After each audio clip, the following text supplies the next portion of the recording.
시간은 멈추지도 않고 거꾸로 흐르지도 않는다.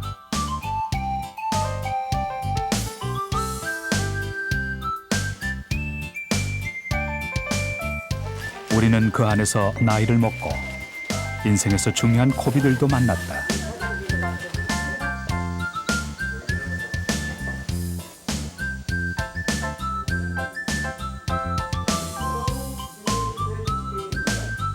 그 고비마다 받았던 나쁜 것을 쫓고 기쁜 것을 맞는다는 벽사진경의 의미를 담은 밥상.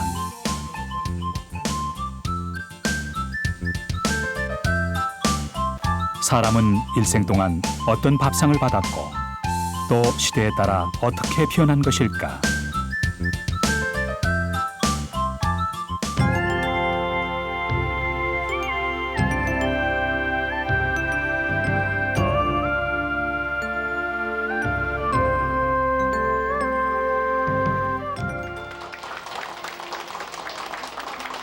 금강혼식이라고도 불리는 회홀례를 맞는 일은 자손들에게도 더없는 기쁨이다.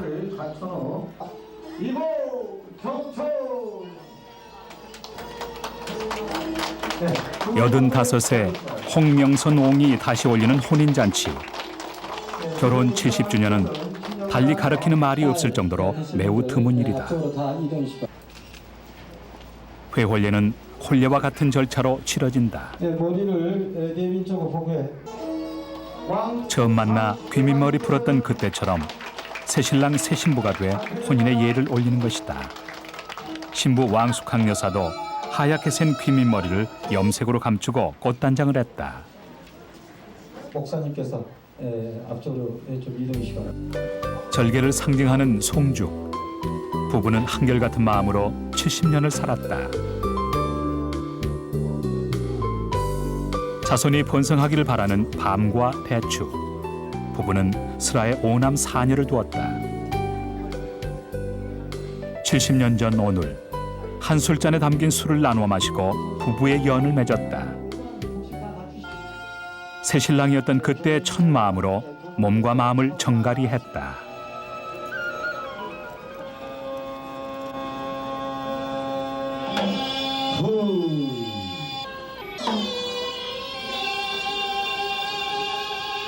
두 사람께서 처음 만나는 상견례 의식으로 서로 본주를 마시겠습니다.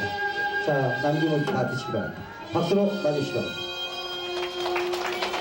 했지만 오늘 다시 동심결로 편히 100년의 인연을 손자와 징손녀께서 혼례 절차가 끝나면 큰아들 내외를 시작으로 자손들은 헌수와 큰 절을 올린다.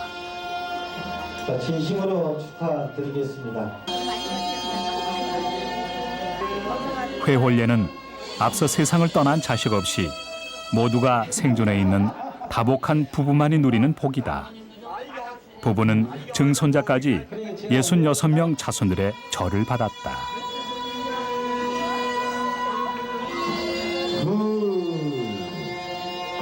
아버지 측에는 5남 4녀고 어머니 측에는 3남 6녀세요. 다 생존해 계세요. 그냥 그런 것이 의미가 있고 뜻이 있어서 기획이는 그걸로 인해서 기획을 이끌고 사실상 실상은 어느 한 분이 또 결세가 있었다면 사실 더 어렵고 좀 슬픈 기도 들고 그런 게 있길래 그것이 상당히 보람되고 참 영광스러운 것을 느꼈습니다. 결혼 25주년을 기념하는 은혼식을 치르는 것만도 더 없는 복으로 여겨 성대하게 잔치를 베풀었던 조상들. 그들에게 회홀례는 가장 누리고 싶어 했던 복이었다.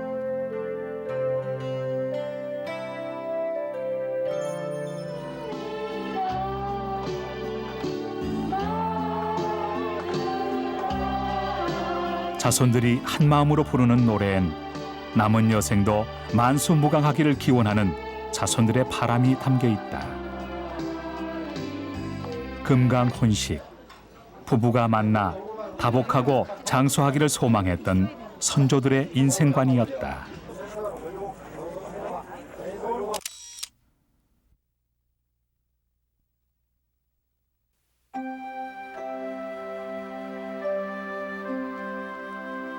자식을 낳은 것을 혼인을 한 여자의 의무로 여겼던 시대에 나하고 죽는 것을 제 뜻대로 할 수 없었던 인간은 삼신 할미에게 자식 점지를 빌었다.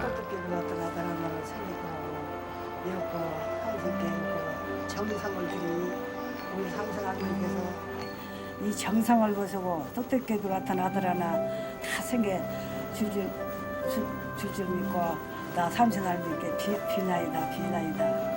아이가 태어나면 대문에 금줄을 쳐서 아이의 탄생을 알리고 사람들의 출입을 막았다.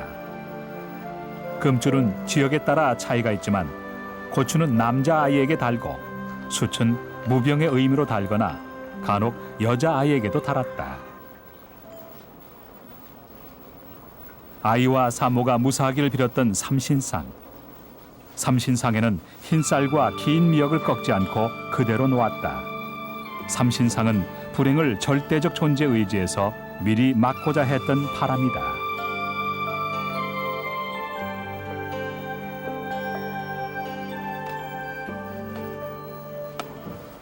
옛날서 미국 먹어라. 미국이 옛날부터 사먹에는 참 좋은 것이요. 많이 먹어. 아이를 낳은 사모는 삼신상에 놓였던 쌀과 미역으로 지은 밥상을 받는데 이를 척국밥이라 한다. 옛날부터 사모는 미국을 많이 먹어야 살았기 좋은 것이요. 특히 피를 맑게 해주는 역할을 하는 미역국. 고기를 넣지 않는 것은 아이에게 부정이 타지 않도록 생명을 죽이는 것을 피했던 까닭이다. 많이 먹어. 많이 먹어. 아이가 태어난 지 만 1년이 되는 생일날. 아무 탈 없이 자라준 고마움에 첫돌엔 음식을 넉넉하게 장만했다. 되나요? 어떻게 해야 돼? 그것도 이렇게 뺑 돌려 너무 뺑 돌려서요? 이제 100마리는 한 반말쯤 하고 그냥 동네 돌리니까 이제 한 말에서 다 돌리고 이제 한 단지 같은 게 다 봤대 옛날에. 예나 지금이나 돌잔치의 가장 중요한 음식이 떡이다. 속이 꽉 찬 송편, 끈기 있는 인절미, 신성하다는 백설기, 앞귀를 물리친다는 수수팥 경단. 그냥 쓰대 갖가지 떡엔 아이의 무병장수에 대한 기원이 담겨 있다. 떡좀 싸줘야지. 돌려야지. 의학이 발달하지 못해 영아 사망률이 높았던 시절에 돌은 한 고비를 무사히 넘기고 사람으로 대접받는다는 것을 뜻했다. 때문에 살림이 넉넉하지 못한 집에서도 돌은 거르는 법이 없었다. 돌 음식 모두에 그 나름의 의미가 담겨있는 이유이기도 하다. 이 쌀은 이렇게 잘 삶아서 잘 먹고 잘 살라고 그냥 놓는 거고 또 이 대추는 자손들 많이 낳고 번성을 하고 대추고 저 팥단지는 이제 모든 악기 물러가고 애기들을 해주면 악기 물러가라고 또 그러라고 해주는 거고 이 실은 이제 목에다 걸어주면서 명질라고 이렇게 걸어주는 거예요. 옛부터 돌에는 항상 돌잡이 행사가 뒤따랐다. 둥근 돌상 앞에서 아이가 물건을 잡게 하고 그 잡은 물건에 따라 아이의 장래를 예측했던 것이다. 제일 먼저 잡은 것을 가장 중하게 여겼다. 돈이나 쌀을 잡으면 부자가 된다고 하고 실타래를 잡으면 명이 길겠다고 했다. 책과 붓은 학문이 뛰어나고 활은 무술이 능하고 가위나 실패를 잡으면 솜씨가 좋다고 풀이했다. 자, 전화. 잡아. 전화 잡아봐. 잡아 뭐 잡을래? 노트. 또 뭐 잡을까? 또 실도 있다 하겠어? 연필. 사실 돌잡이상에 남녀의 구분이 없어진 건 그리 오래된 일이 아니다. 얼마 전까지도 남자아이에겐 활과 책을, 여자아이에겐 가위와 실패를 놓았다. 고맙습니다. 고맙습니다. 여성의 사회 진출이 두드러지고 있는 현대 부모에게 아이의 성별은 문제가 되지 않는다. 아 이쁘다.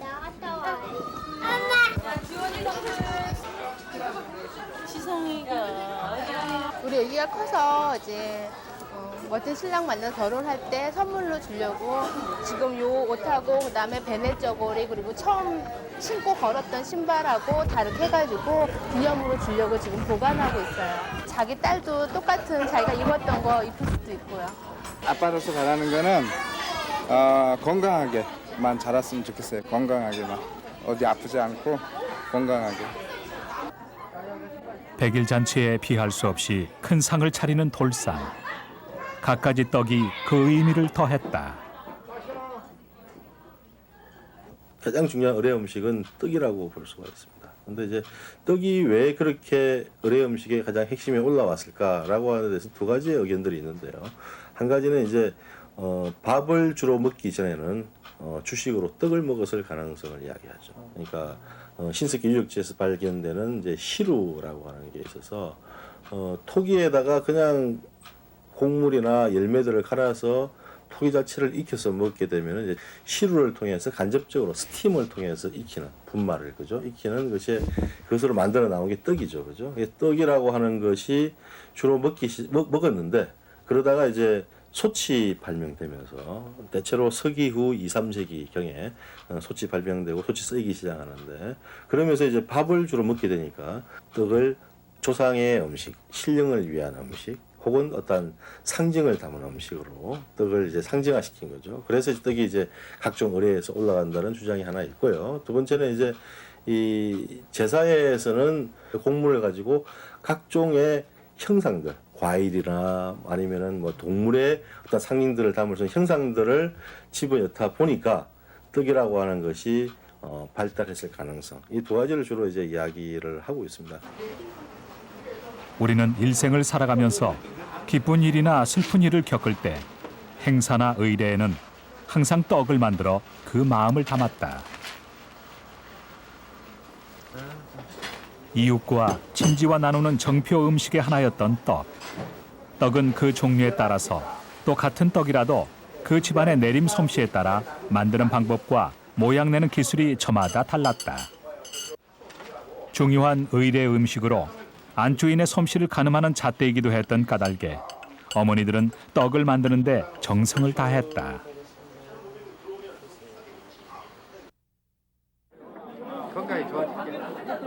한 사람이 일생 동안 받는 큰 상 중에서도 가장 화려한 상차림이 회갑이다. 61번째 생일에 자손들은 큰 상을 차리고 장수를 축하하는 술잔을 올렸다.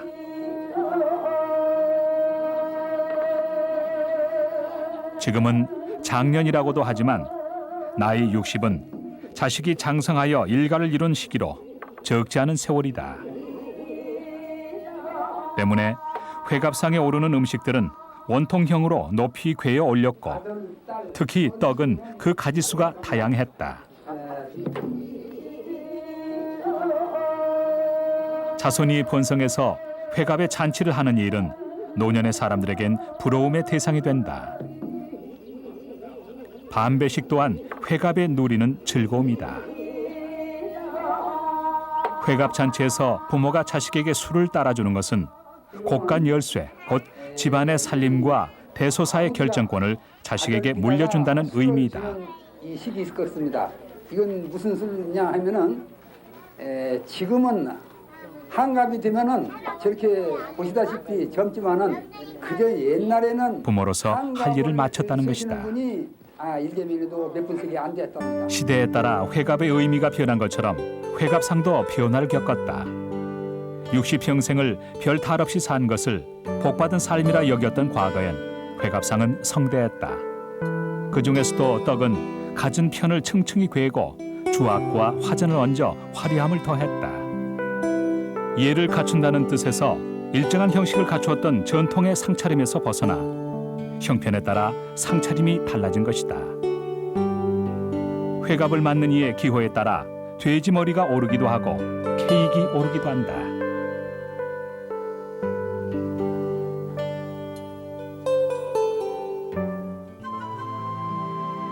농경 사회에선 한 몫의 노동력으로 어른 대접을 받았지만 선비 사회에선 따은 머리 대신 상투를 틀어 관을 써야 했다.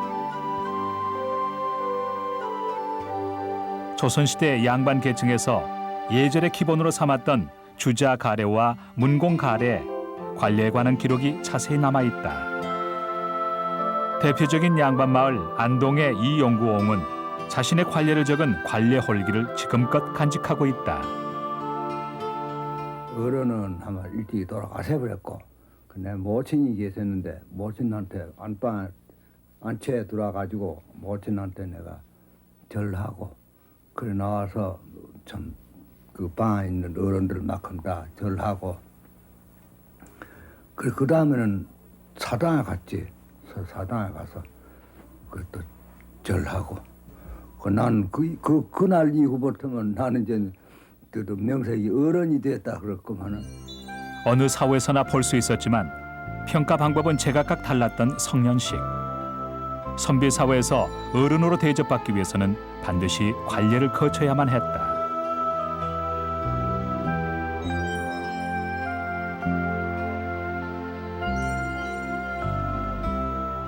관례도 없이 혼례를 쓰기면 말이야, 알을 데리고 처녀한테 데려가는 게 아니라 그 법이.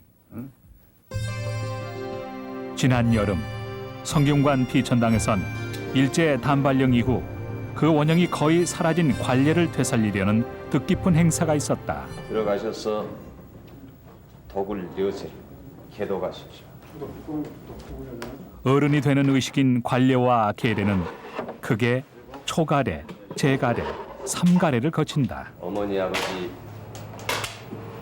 제례 사례를 성년식에서 관자와 계자의 어름됨은 관례를 주관하는 주례와 계례를 주관하는 계자빈 등 학식과 덕망이 높은 친지나 어른들이 증명한다. 지난달 좋은 날인 5월 24일 보통 관례는 15세에서 20세 사이, 계례는 15세에 올렸다.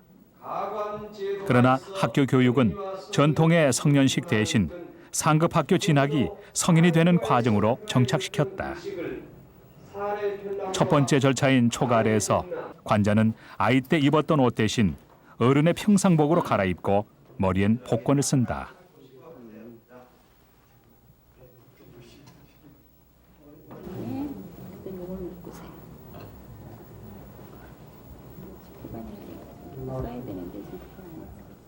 귀한 날 좋은 날에 성인이 되었음을 축하합니다. 이제부터는 어린 마음을 버리고 성인의 덕을 지녀야 합니다. 그리하면 건강하게 오랫도록 주례는 어질고 예법에 밝은 사람에게 의뢰한다. 계자는 머리를 올려 쪽을 찌고 비녀를 꽂는 것으로 성년식을 치른다.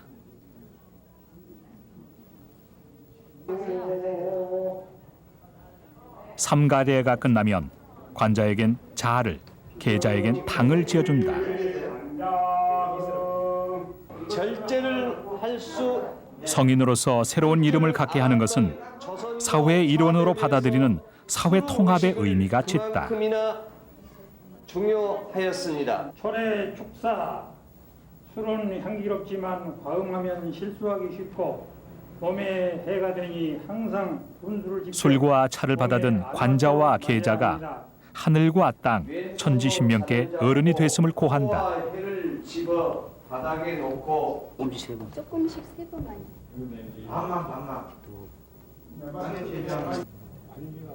초래 의식은 제사를 지낸다는 뜻으로 관자에겐 주도를, 계자에겐 예법을 가르치는 절차다.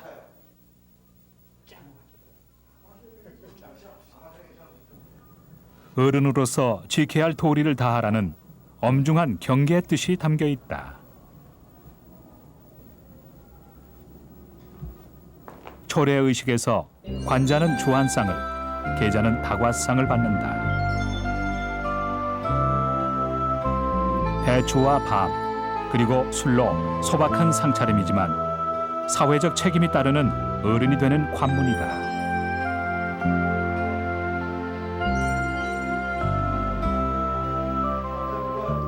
아이가 어른이 되는 성년식을 치를 때에 삼가례를 하고 나면은 술을 내려주는 절차로서 초례가 있습니다. 이 초례는 아이가 어른이 됐기 때문에 술을 먹도록 하는 요런 술을 먹는 것을 허락하는 절차인데 원래 이 술이라는 것은 태고로부터 신과의 접신을 하는 데에 교감하는 매개물로 사용을 했기 때문에 상당히 신성한 물질로 생각을 했었고 그래서 모든 제사나 의식 그리고 어른들만이 먹는 그런 음식입니다.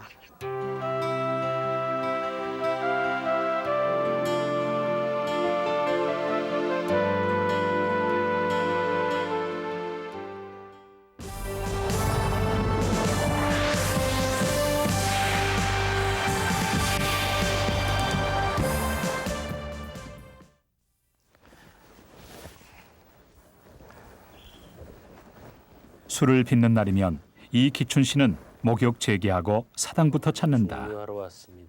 이력이 났을 법도 한데 한 번도 걸은 적이 없다. 이 기춘 씨는 가장 널리 알려진 전통주의 하나인 문배주를 4대째 빚고 있다.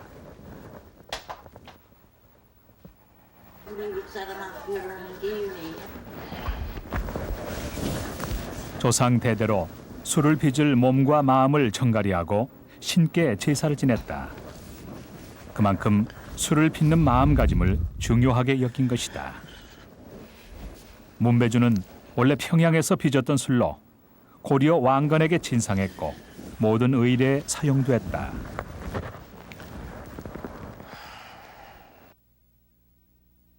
중국의 예기책에 의하면은 술에 대해서 이야기를 뭐라고 해놨냐면은 사람이 마시는 게 아니고 신령한테 바치기 위해서 준비하는 것이다라고 하는 이야기를 해요. 그러니까 술은 발효 과정을 거쳐서 만들어지는 것이죠. 그렇죠? 그래서 굉장한 정성이 필요하고 시간이 필요한 음식이죠.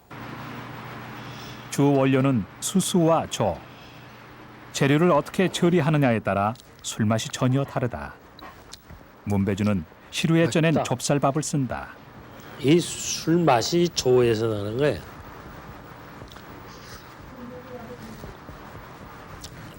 재료의 양과 질은 같은데 술 나오는 양과 또 맛이 틀리는 경우가 있어요. 그건 정성이 부족하고 또 평소에 쓰던 방법을 안 쓰면은 술이 이렇게 덜 나오고 많이 나오고 이렇게 차이가 있죠. 옛날 우리 조상들은 정성이 부족하면은 그렇게 나온다. 조상의 뜻에 어긋났을 때 술은 잘못 나온다. 이렇게 생각을 했죠. 그 습관이 있어서 오늘 아침에도 저는 우리 조상님께 술이 잘 나도록 좀 해달라고 우리 조상에게 부탁을 하고 나왔죠. 문배주는 만드는 정성 때문에 문배나무의 과실을 전혀 넣지 않고도 그 꽃의 향기가 난다 하여 붙여진 이름이다. 문배주의 술맛은 수수와 조 그리고 누룩으로 결정되는 것이다.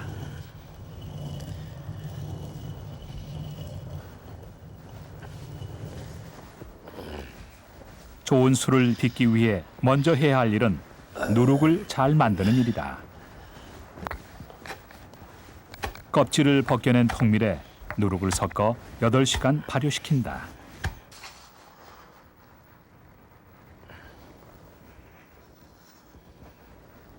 곰팽이가 하나의 살아있는 생명체이기 때문에 자기가 기분 좋으면은 컨디션이 되면 술을 많이 생산하는 거고 그것을 우리 옛날 조상들은 사람의 힘으로 할 수 없다. 그래가지고 그걸 조상에게 의뢰를 한 거야. 오늘도 술을 많이 나게 해달라. 누룩을 쪄낸 조 수수와 한데 버무려 물과 함께 온기에 넣고 열흘 정도 발효시킨다.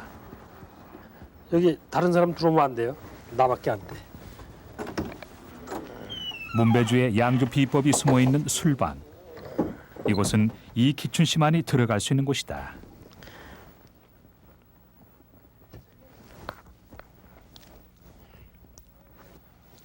증류하면 16도의 감칠맛이 나는 입에 쩍 달라붙는 문배주가 된다.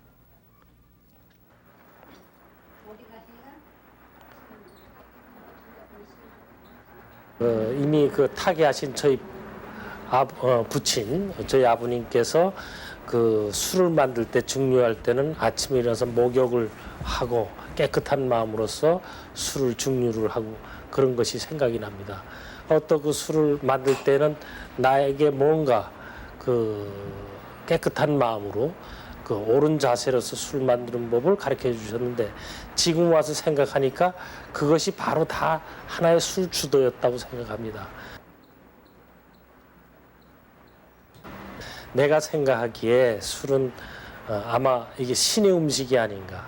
인간이 태어날 때부터 그 신의 음식으로서 제사상이나 모든 잔치에 우리 술이 들어가듯이 술은 그만큼 신성한 하나의 음식이다 말이에요. 그래서 사람이 그 성인이 될 때는 다른 음식 그 술 먹는 주도를 배워야죠.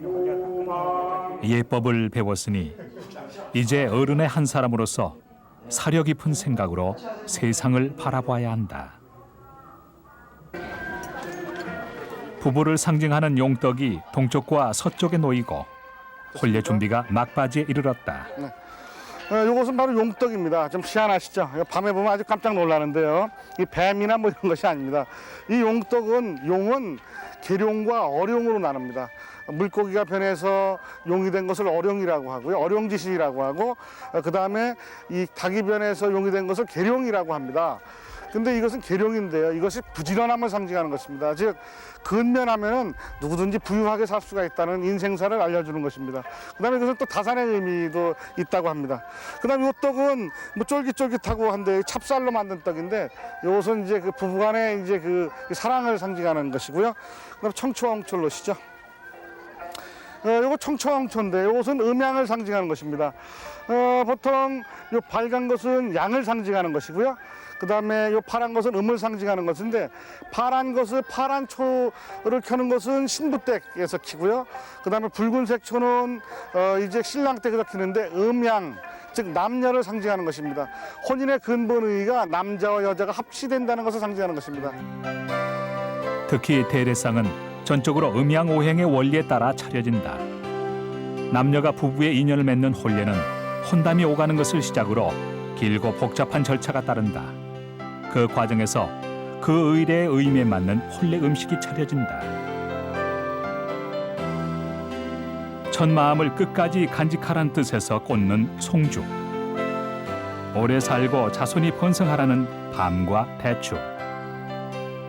나쁜 것을 쫓는다고 믿는 붉은 팥. 계절에 맞는 과일이 올라간다. 혼례상의 음식들은 저마다의 속 깊은 뜻이 있다.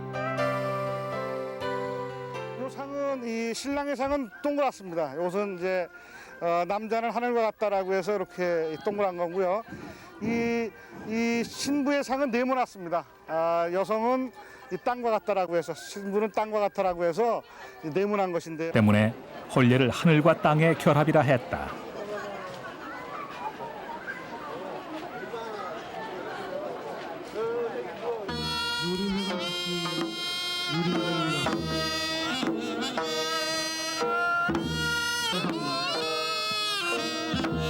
신랑이 혼례를 하기 위해 신부집으로 가고 신부집에서는 전환청을 마련한다. 신랑이 기러기를 들고 가는 것은 기러기처럼 살겠다는 의미가 담겨 있다. 기러기는 새끼를 많이 낳고 짝을 이루면 절개를 지키는 것으로 유명하다. 신랑은 전환청에 기러기를 올려놓고 신부를 주기를 청한다. 신랑의 청을 받아주시고 신부를 보내주시겠습니까? 네. 초례청으로 옮겨 혼례가 거행된다.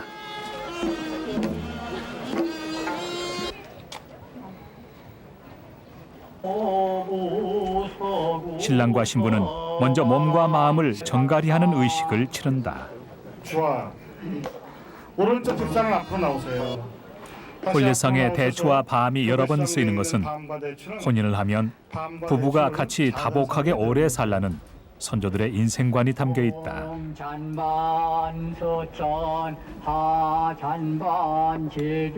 잔을 높이 들어서 행복한 부부가 될 것을 하늘에 서약하세요.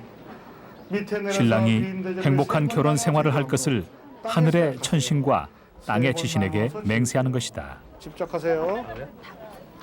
상 옆에 안주로 하나씩 내려놓으세요. 직접 하세요. 배우자 간에 신랑과 신부는 표주박 잔술을 나눠 마시는 의식이 이어진다. 신랑과 신부에게 내려주시고 계십니다. 근배를 신랑과 신부가 표주박 잔술을 나눠 마시는 의식입니다. 죽이세요. 표주박 잔에 입을 살짝 대었다가 시중을 드는 대반에게 건네면 대반이 신부에게 전해준다.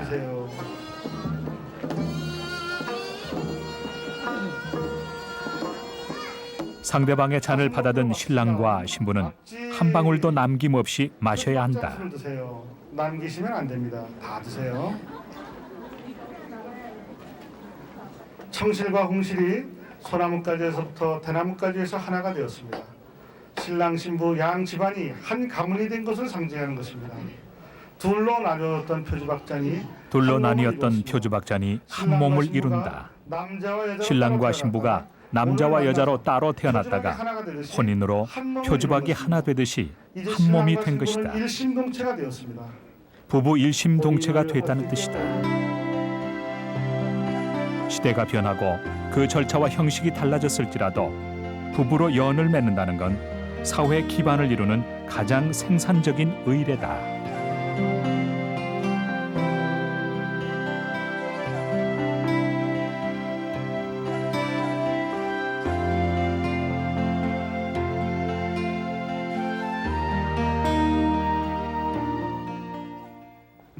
예전에는 가문마다 할아버지나 아버지들이 다 문어를 오래 썼어요. 자식의 혼산날이 정해지면 신부 어머니의 손놀림은 바빠진다.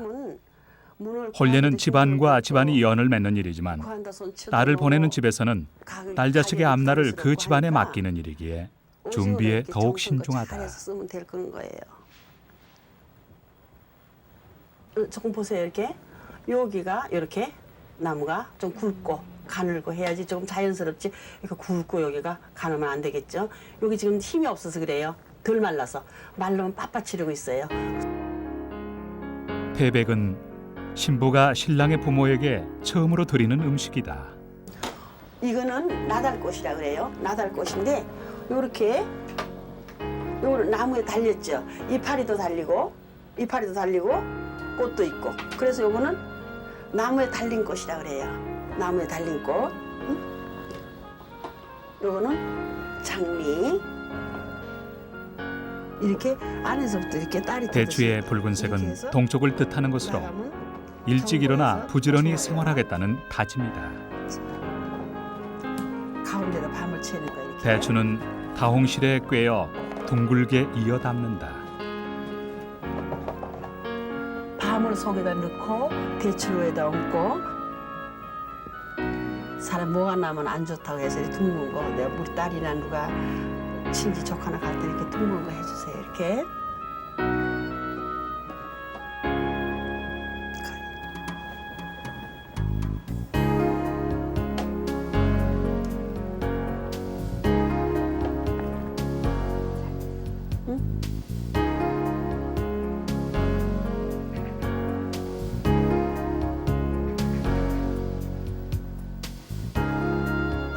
잣설이라 그러는 거예요.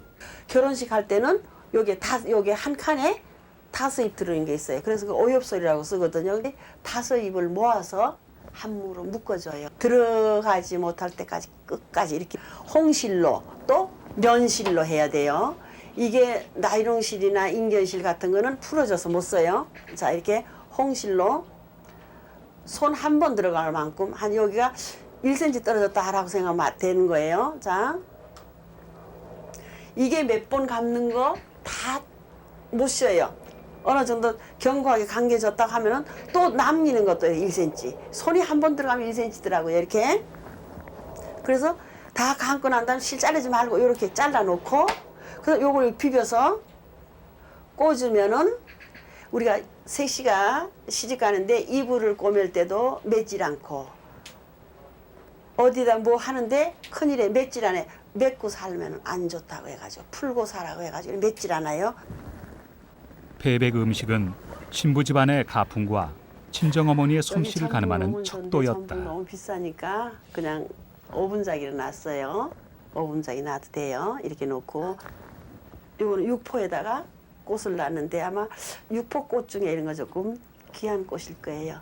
보통 잡비늘이라고 해가지고 바늘 쓰러 사는 거거든요. 반이 아니고 머리만 사선을 쓴 거예요. 그래서 입체감이 있죠.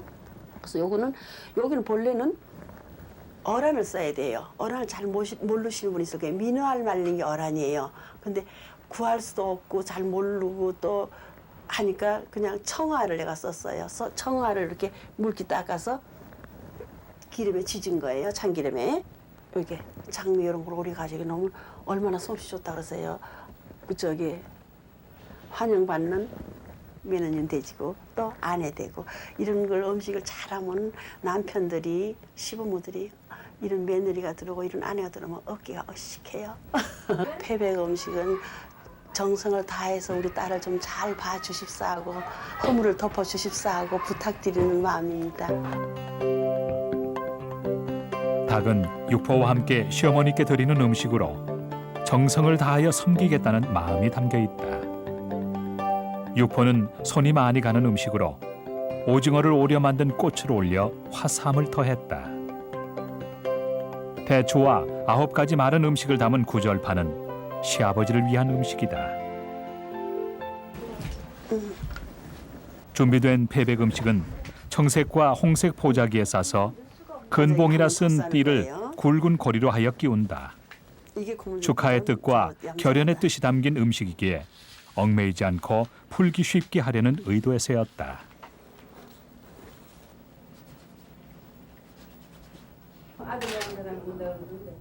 결혼식을 현대식으로 치른 부부들마저도 잊지 않고 치르는 것이 패백이다. 신부가 신랑 부모에게 첫인사를 드리는 일은 그만큼 중요했고 패백 음식은 앞으로 봉양을 잘하겠다는 정표였다. 밤과 대추는 자손이라 하여 양이 아무리 많아도 신부 혼자만 먹어야 하는 것이다. 아들, 딸 많이 낳고 잘 살아라.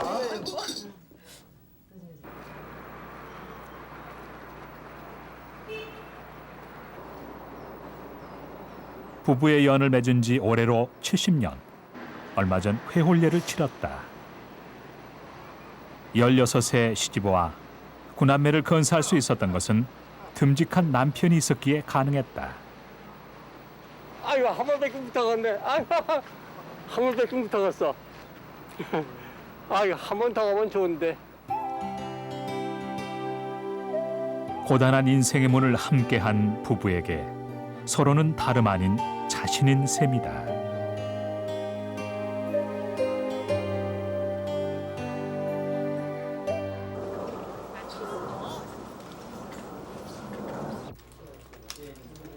청도에서 오늘날 좀처럼 보기 드문 전통 장례 15일장이 치러졌다.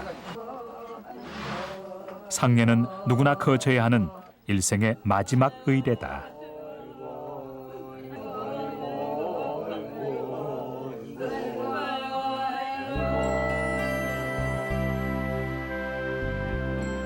저는 망자가 제일 먼저 받는 상으로 주, 과, 포를 올린다.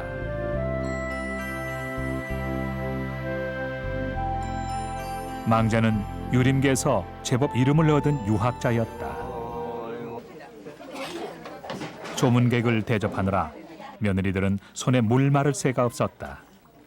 매 끼니마다 300명분의 식사를 15일간이나 준비해야 했다.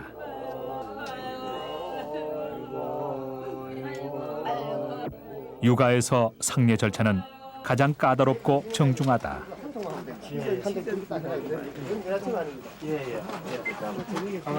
죽은 조상을 섬기는 일이지만 살아계신 조상을 섬기듯 한다는 의미에서 아침 저녁으로 조석 상식을 올린다.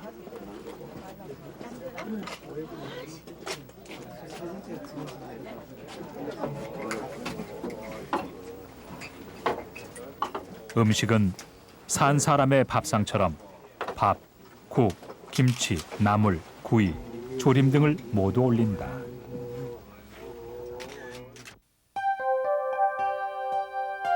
상례 기간은 물론 장례를 치른 뒤에도 탈상 때까지 만 2년간을 올린다.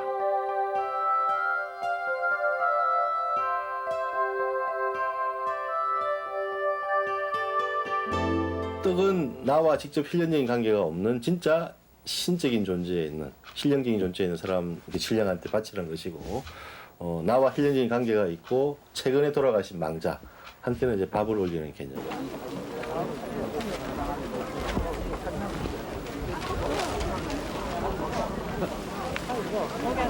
살아있는 것은 죽는 것이 자연의 섭니다. 그러나 누구나 한 번은 거쳐야 하는 생애의 마지막 문 죽음 앞에서 마을 사람들의 삶은 모종의 공동체를 형성한다. 그들은 같은 일을 하고 같은 의식을 치르면서 연대감을 갖는다. 상여가 지나는 길에 지내는 노제는 망자가 생전에 즐겨 찾았던 곳에서 지내는 제사다. 제상에 떡을 올리고 이별을 고했다. 상례를 특히 중요시하는 것은 죽음을 단절로 보지 않는 우리 민족의 생사관에서 비롯됐다. 조상이 항상 주변에 머물면서 후손들의 일을 돌보고 이끌어준다는 믿음 때문이다.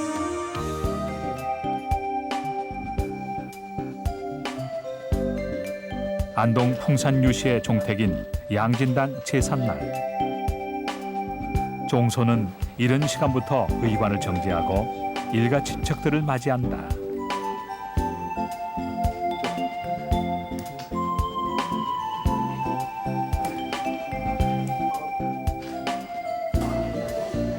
천정에 걸려있던 상들을 내려 준비를 하고 부엌에서도 제수 준비로 분주하다. 나라에서 영원히 제사를 받들도록 허락한 불천위를 모시는 제사다. 제사 음식은 신에게 드리는 음식으로 만드는 과정에서부터 정갈하고 정성스러워야 한다.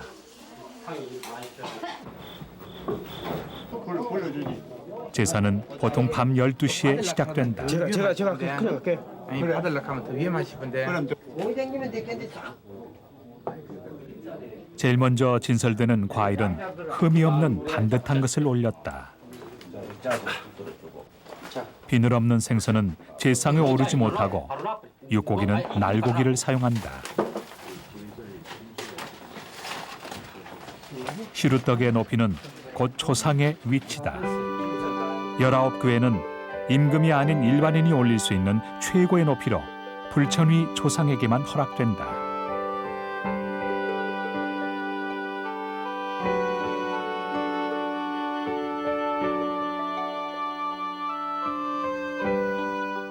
제사는 멀리 있는 친척까지 모두 모여 한 조상의 자손임을 확인하면서 소속감을 확인받는 자리이기도 하다.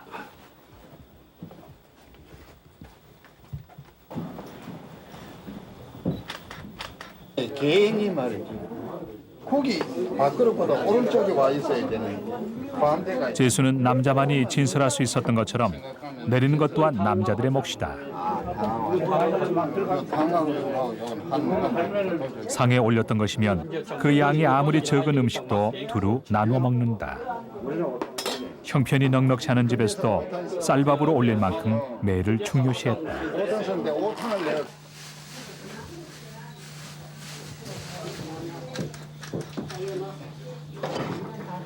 높은 곳에 올리면 자손이 높이 된다고 그런 그 유래로 저리 올리시는 것 같더라고요. 말씀하시는 것 같더라고요. 자손이 높이 되는. 예. 그래서 높은 곳이 여기 집에서 높일 수 있는 데까지 높이 올리라는 말씀하시더라고요. 빨리 오면 제사 출상하고 여기 나오면 바로 저 맷밥을 올리라 말씀하시더라고요. 조상에게 복을 비는 것이다.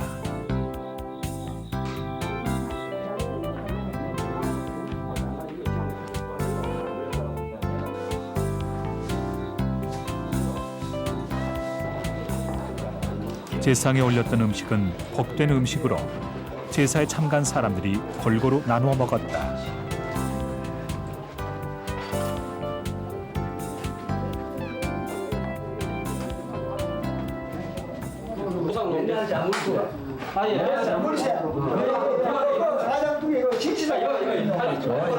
음복을 하는데도 순서가 있다. 술을 나누어 마신 다음에 음식을 먹는다.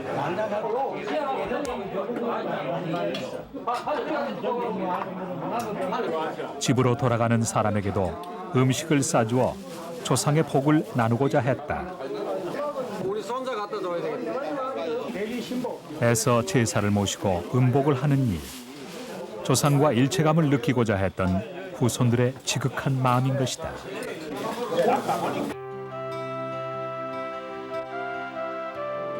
우리는 태어나면서부터 수많은 시간의 문을 거쳐 오늘에 이르렀고 그때마다 그에 걸맞는 밥상이 늘 함께했다. 이제까지와 마찬가지로 앞으로도 이 땅의 전통이 살아있는 한 밥상은 제자리에서 사람의 일생에 그 의미를 더할 것이다.